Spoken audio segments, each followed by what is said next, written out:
Hello everyone, and welcome back to the Kill Count. Today I will be looking at The Ring, released in 2002. The Ring is about this chick named Rachel. After this girl died, she tries to figure what happened, accidentally watching the fucking tape. She goes on this big fucking quest to stop her dying in 7 days. She also has this kid, who is like the goodest and weirdest kid ever. I'm going to school. The actor for Rachel says her character is not great, but not the worst. For an actor to play that kind of, real human being, we all have flaws, let's face it, we're not perfect, but she learns about herself throughout this process. And that's exciting for an actor, that she's, in a period of development in the beginning and the end. Director Gore Verbinski also talks about the character, and how she only wants peace. The set looked great. I think what's great about Martin is that his natural exuberance and charm is a great counterbalance to the intensity of Naomi. And the two of them work together fantastic. He is so at ease and has such a kind of a natural charisma that he just kind of can occupy a role effortlessly.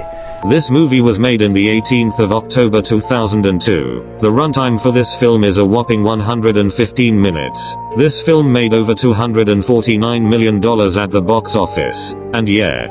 Let's get to those kills.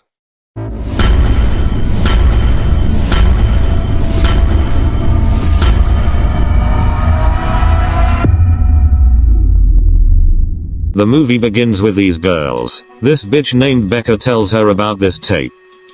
And what they say is, you will die in 7 days. She gets weirded the fuck out. Apparently she watched it, and it's been 7 days. She goes to the room, then goes upstairs. She opens the door, to a scream death. Like bruh, it cut to this kid named Aiden, and her mum. They get some rest. Then the next day they go to the funeral of that chick. She talks to her mum, and then she starts investigating, because she's a fucking fed.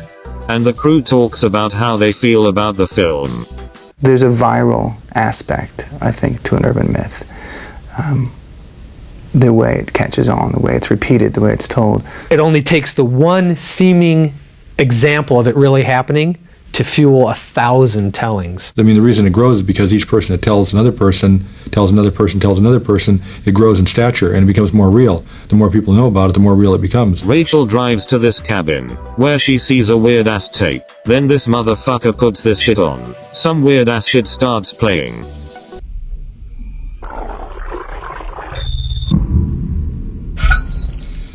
Her eyes go all fucking deep. Then she gets a call, and the actress says this about it. 7 days. Just right there in that one sentence, to me, it's skin crawling, hair growing on your back kind of feeling. Day 1. She talks to this dude named Noah. They realize the camera has a fucked up filter. He says he ain't no cuss, and watches the tape. He acts like it was a big fucking joke. She goes to make a copy of the tape. Day 2. They go to play the copy. She sees another screen, and tries to go back, but can't. Then she gets all pissed at him.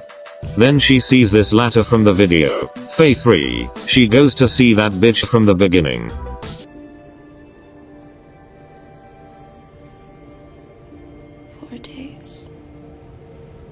She goes to tries the other screen again. It works. She sees a lighthouse. Day 4. She reads a shit ton of books. Noah starts seeing shit. Here's what he said about his character. He's the ex-boyfriend of Rachel. He's a photojournalist and the father of their child. So he's a single dad who doesn't want to be a dad, basically. He doesn't really want to be around.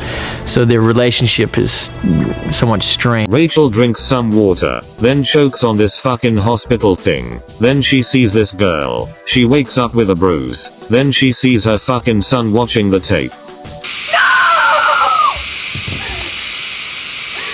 And Walter gives his opinion. And therefore, it seemed to me, you don't go for the star, go for the actress. You want to go for someone who, even if they're not really known to the audiences yet, will deliver those moments in a way that, like, the audiences will really be able to relate to. Leave him alone!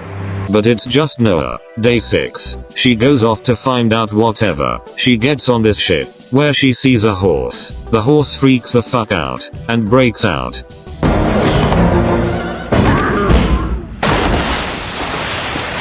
The bitch died. Then she goes to the house from the tape. The owner is kind of a dick. In a way, he's a man who's lost everything in his life. And he seems to be rattling around on this ranch that he has, which is a horse ranch, except there are no horses. He lives in a sort of half-dead world, you know, where he hears voices. And he's obviously had to live like this most of his life, but he kind of is used to it. Rachel takes out the tape. That kind of pisses him off. He tells her to get out. She asks her son what he saw. She talks to this old bitch. She says she used to know the girl. That night she sneaks into that dude's place. She watches a video on the girl. Then that dude knocks her out. They end off in this bathroom, where the dude just fucking electrocutes himself. Then Noah shows up. They go inside this barn, where they find this burnt wall. The final day, they think it's over, but then they find a clue. Noah starts fucking that shit up. It's a whale, and Rachel's dumbass falls in. She's still alive. It starts closing up. Then she sees a flashback, where this bitch fucking committed murder. She realizes she survived the day. She thinks it's over for all of them, but no. Her son gets all pissed. Then Noah starts seeing shit on the TV, and we finally see the most popular scene.